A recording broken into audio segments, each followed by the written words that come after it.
On the day of the wedding, I heard my triumphant mother-in-law's voice on the phone. No one was sitting in the groom's family section. Aren't you ashamed? Do you regret treating me with contempt? My mother-in-law's pride lasted only 20 seconds. My name is Leah. I was born on a farm and raised on wheat. I'm also a 28-year-old office worker who loves bread more than side dishes. I used to be a track and field athlete until college, so it was fine back then. But now that I work in an office, eating too much bread leads to excessive calories. Before I knew it, my stomach had gotten so heavy it was weighing down my pants, and when I realized it, I shuddered in horror. It's bad indeed. I decided to start going to the gym after work. I met Aiden, who is soon to be married, at that gym. He was born and raised in New York City, working for a famous company. We became friendly, running side by side on the treadmill. We've been dating for 2 years with no major fights, and I accepted his proposal without hesitation. I thought we would be a peaceful couple even after marriage. However, there was one person who showed a strong aversion to our marriage, his mother, who was going to become my mother-in-law. What? Are you from a farming family? After we got engaged, when we went to visit his parents, my mother-in-law made it clear she didn't like me. That's great because I can't drink alcohol, but I'm a sucker for bread. My ambition is to one day have my own farm and grow delicious wheat. In contrast to my mother-in-law, my father-in-law was all smiles and shared his wonderful dreams with us. Dad was born and raised in the city, so he has a strong yearning for the countryside. By the way, what's your father-in-law's #1 topping for bread? Can I start with a top 10? Sure. Hey, now it's going to be tomorrow. Although he laughed it off, my father-in-law seemed to be enjoying himself. When I asked for just the top 1, it turned out to be roast beef. I feel like I can get along well with my father-in-law. It's great that you, Aiden, found such a wonderful wife. Yes, it is. My mother-in-law looks me up and down. I'm a bit worried about whether you, a girl from the countryside, will be able to fit in with city folks who were born and raised here in the city. Huh?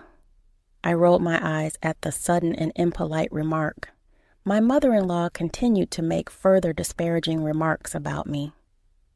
Listen, I know your family is from the countryside, but don't you know to make appointments before meeting people and bringing dirt-covered vegetables and showing up unannounced is embarrassing, so don't do it. Aiden looked shocked too as he watched his mother. His father froze with his coffee cup, surprised by what was happening. Even so, his mother didn't stop. Education for children starts before kindergarten. If you're raised like you were in the environment where you grew up, you won't fit in the city, and don't embarrass my son or us. Hey, what the hell are you saying? My father-in-law comes to his senses and hurriedly blames my mother-in-law, but my mother-in-law smiled at me. I am concerned about you as a woman. Can a simple and easygoing girl like you really fit in with our family, who have been living in the city for generations? And wouldn't it be better for you to go back to the countryside and find a man who suits you, rather than going through the hardship of living in the city? Uh-huh. Well, someone who can make snide remarks to a person they just met while keeping such a refined smile definitely doesn't exist in the countryside. Actually, I don't think they exist even in the city. Even Aiden is taken aback by his mother's words. Mom, that's really disrespectful to Leah and her parents. We were just born and raised in New York City. We aren't some fancy family or anything. And Leah has been living in the city for 10 years now, working as a successful office worker. There's really nothing to worry about. I don't know. He tried to remain as calm as possible, but my mother-in-law snickered anyway. When Aiden's temple began to throb, my father-in-law slapped the bread on the table in frustration. Yes, that's enough. I'm sorry, Leah. Mom is just a worrier. She doesn't mean to offend you, so whenever you have a problem, you can always count on us. As a parent, I'm here to help. Yes. I'm glad my father-in-law said that, but the whole time his wife is giving me these looks full of malice and hatred. I couldn't help but let out a sigh at the thought of the challenges ahead in our married life, but I quickly swallowed it down. After reporting to my parents, we started preparing for the wedding. Since many of my friends had already gotten married, I have some ideas about what kind of ceremony I wanted, but there was always something getting in the way. That something was my mother-in-law. First, she begged to come with us to see wedding dresses. Although Aiden refused, she showed up anyway and followed us to the bridal shop near our train station. And every time I tried on a dress, she made remarks like, "You look too rural, so the dress doesn't suit you," and the like. What kind of face is that? I think I would look better in that dress than you. Let me try it on for a moment. She said something that was not even remotely funny, and it perplexed the coordinators. He had reached his limit and forcibly made me leave the store. That day turned into a battle of apologies with the coordinators, and we didn't even have time to try on any clothes. My mood was rock bottom, but I felt worse for him with his insane mother. She didn't just interfere with the wedding dress. She even tried to cancel the colored dress, saying that country girls didn't need to change clothes, and took it upon herself to include a performance from her hula dance circle without our consent in the wedding program. It was as if she thought that a country girl like me didn't have any sense of style or class. She insisted on giving an excessive number of wedding favors, saying it was expected at city weddings, and even changed the venue's gift policy without informing us. I was at my limit. I was really looking forward to our wedding, but the preparations had become a total nightmare. We were causing trouble for the venue, and my partner was getting more irritated by the day. It was clear that if we continued like this, it would only lead to disaster for both of us. I didn't want to break up with Aiden or cave to my mother-in-law's demands. I talked to him seriously about how to handle things going forward. I made a point to ignore my mother-in-law's negative behavior. Then, suddenly, my mother-in-law's persistent attacks stopped. Perhaps she got bored because I remained expressionless no matter what she did. Just when I started to feel relieved and a little sorry for her, my father-in-law came to see me. He seemed hesitant, but eventually told me what was going on. My wife was crying, saying that you, Leah, were bullying her. Here we go again. I slumped my shoulders, feeling disheartened by my father-in-law's words. Aiden and I explained the truth to him, both feeling equally disappointed.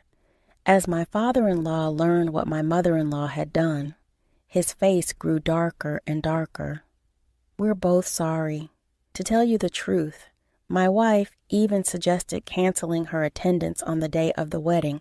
I thought that would be a bad idea, so I came here to secretly talk to you both. Huh?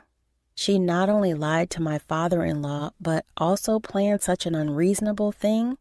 Apparently, Mother wants to make a silent protest to those around her by having the groom's parents absent, saying it's a result of the bride brainwashing her son. She's even encouraging my other children not to attend. What? Even my sister and brother? My husband's eyes widened.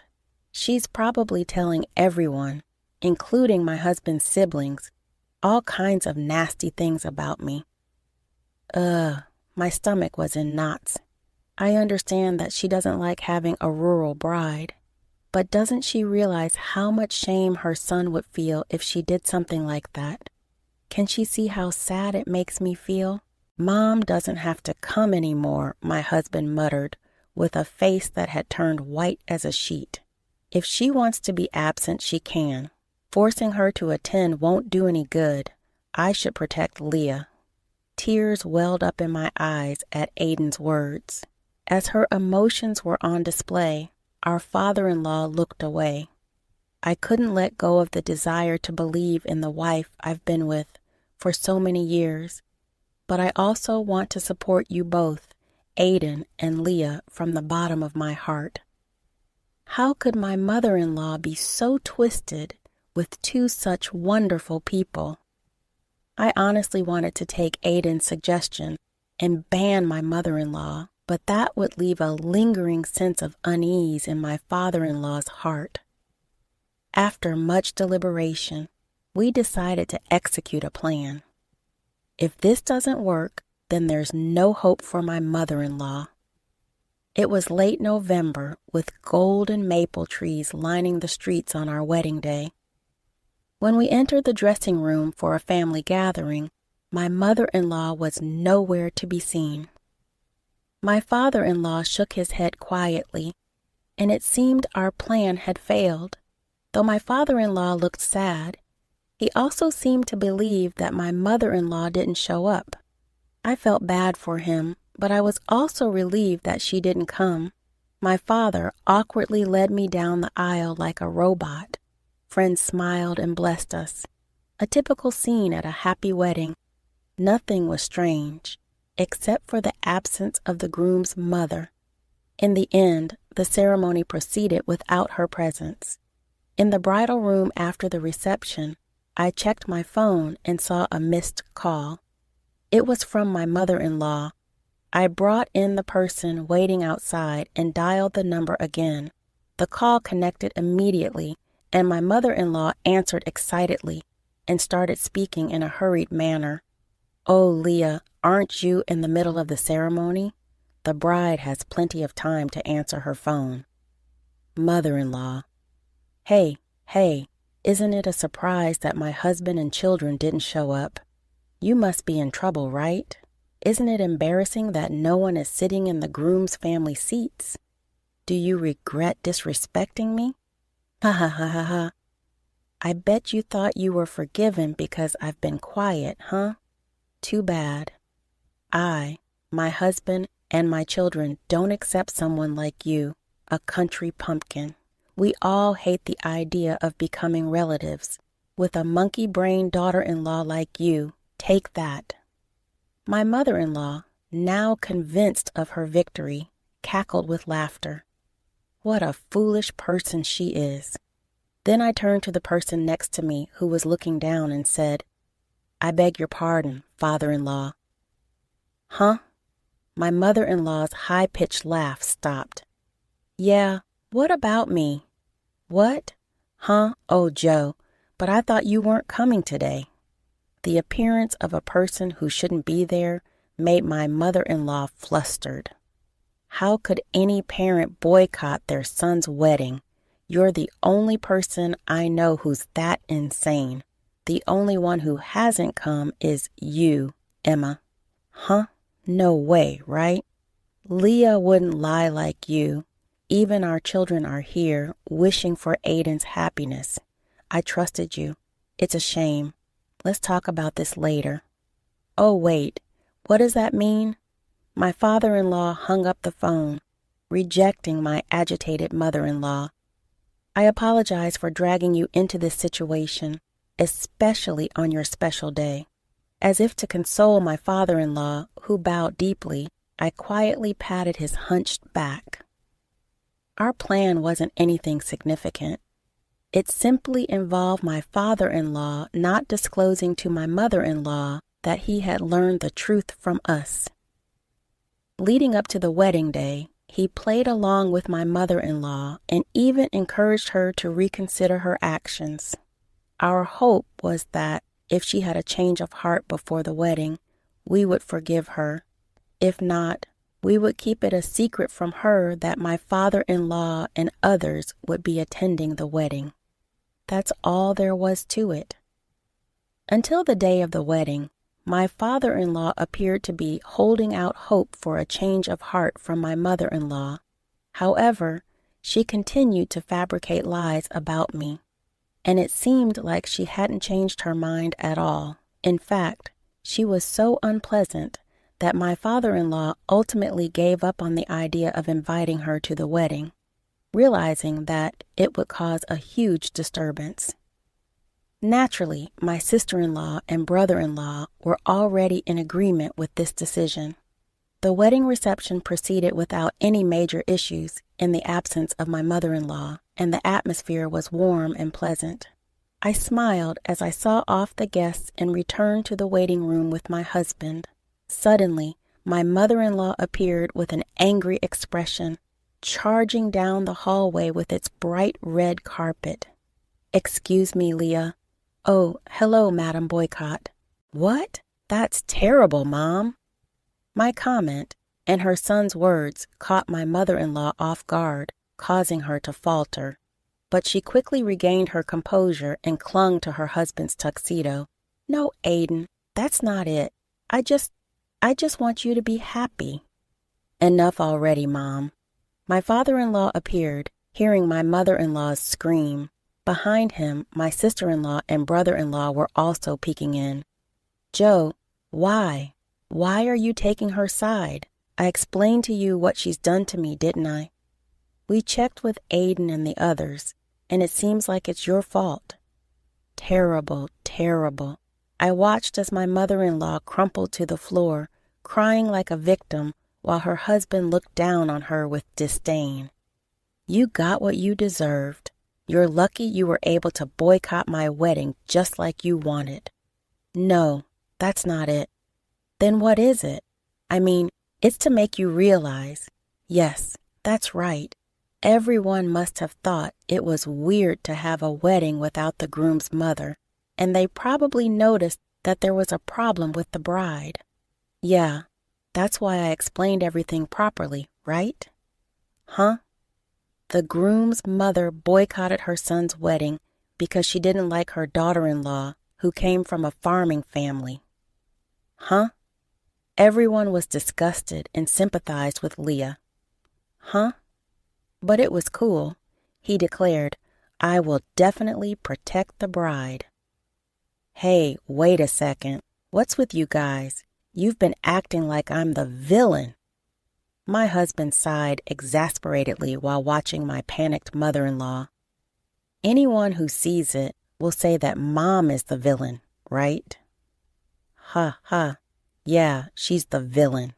My father-in-law nodded in agreement. "Why would he even say something like that, Joe? It's all because of a woman who deceived not only Aiden, but even you, Joe. It made me an outcast." "Are you still talking about such foolish things?" Even my gentle father-in-law was exasperated by his wife's terrible lack of grace. Even though my mother-in-law looked around, searching for an ally when she found my sister-in-law, she lit up immediately. "Sophie, you also have children, so you understand how a mother feels, right? You want your children to be happy, right?" "Of course." "Right.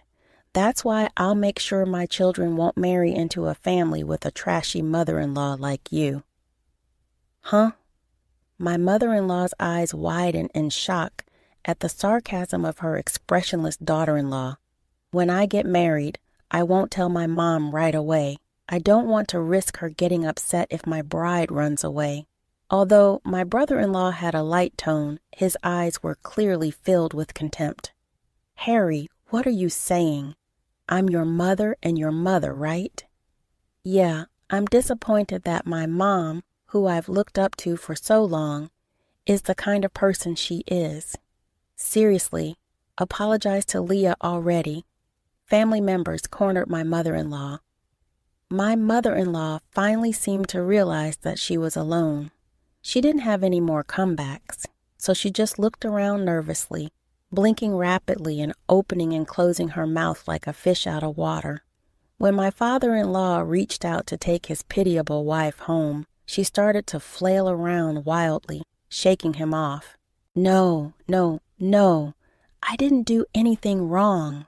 Hey, calm down, my mother-in-law cried like a child. She really is like a child, thinking that crying will make her be forgiven.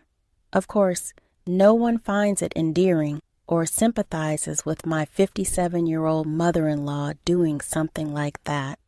In the end, my mother-in-law was mercilessly grabbed by both arms by my father-in-law and brother-in-law and dragged away. Is that what they call city manners? Oh, my husband gave me a dry laugh as I inadvertently made a sarcastic remark. Afterward, my father-in-law and mother-in-law lived separately. Of course, my mother-in-law was reluctant, but her mother, who learned of her daughter's misbehavior at the wedding, tearfully took her in. So sad that my mother-in-law's mother, who is almost 80 years old, has to clean up after her daughter, who's approaching her 60s. What's more surprising is that my mother-in-law's birthplace is even more remote than my family's house. Apparently, her parents were transferred for work when she was in elementary school, so they moved to the city. I mean, she herself was probably running around in the mountains until she went to elementary school, claiming to be from the city and looking down on me for being a country girl. She was a good wife and mother until this incident, so my father-in-law gave her a grace period before divorcing her. However, judging from my completely dispassionate father-in-law's eyes, it seems difficult for them to live together again. As for my mother-in-law, who has been a full-time housewife and has no qualifications, I couldn't possibly imagine her being able to live alone while working and renting a house in a city. She'll probably end up living out her remaining years in the countryside that she had looked down upon so much. It was early summer, about 6 months later. Whoa! My father-in-law fell on his back with a thud and got covered in mud in my family's cornfields. Are you okay? No, it's embarrassing to get help from young guys like that. My embarrassed father-in-law scratched his cheek with his muddy hand, which made his face completely black. My father and husband, who heard my father-in-law scream, rushed over from the next field. Oh my, the tough guy got back up. Geez, Dad, I scolded my grinning father, but my father-in-law laughed it off. Well, I need to strengthen my legs and back more. That's because you're a city boy, Dad. My husband's comment made all four of us burst out laughing. After the holidays had passed, my father-in-law, who loves wheat, offered to help with planting corn. Although we have a corn planting machine now, so we don't need as many people as before, there are still areas where the machine can't plant. So manual labor is still required. My father-in-law and husband handle the seedlings carefully and take on the heavy work. So my parents are also grateful for their help.